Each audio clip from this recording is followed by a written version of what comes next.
Excellences, Monsieur le Premier ministre, je puis vous assurer que cette rencontre est vivement entendue dans le cadre de l'administration déconcertée, décentralisée. En ce sens, il s'agit de l'unique occasion de recevoir les orientations de l'encadrement et les directives du niveau central.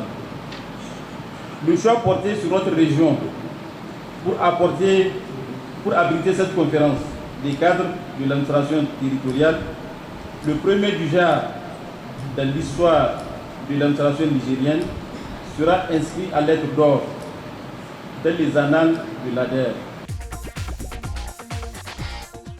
Instituée dans le courant des années 70, la rencontre périodique des cadres de l'administration territoriale, communément appelée conférence des cadres de commandement, a marqué un coup d'arrêt depuis plus de 11 ans.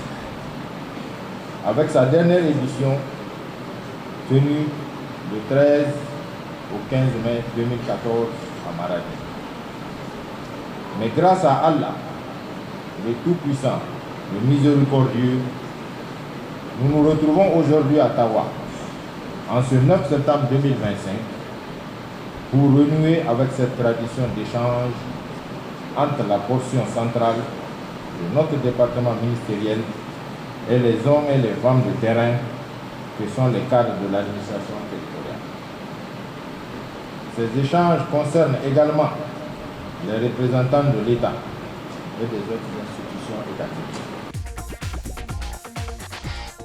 L'exercice auquel vous êtes conviés au cours des 3 jours suivants est de vous interroger profondément sur le rôle de l'administration du territoire dans l'atteinte des objectifs essentiels de la refondation, objectifs que nous pouvons résumer en un seul principe: compter d'abord sur nos propres forces dans la construction de notre pays. Parmi les pistes à explorer dans vos réflexions, il me semble important de plancher sur les relations entre vous et vos administrés, en particulier les populations pour qui vous travaillez, afin d'établir entre vous et elles des relations de proximité et de confiance. Travaillez pour mettre les populations en confiance et associer-les dans tout ce que vous allez entreprendre. En un mot, soyez serviteurs du peuple, des soldats de la refondation.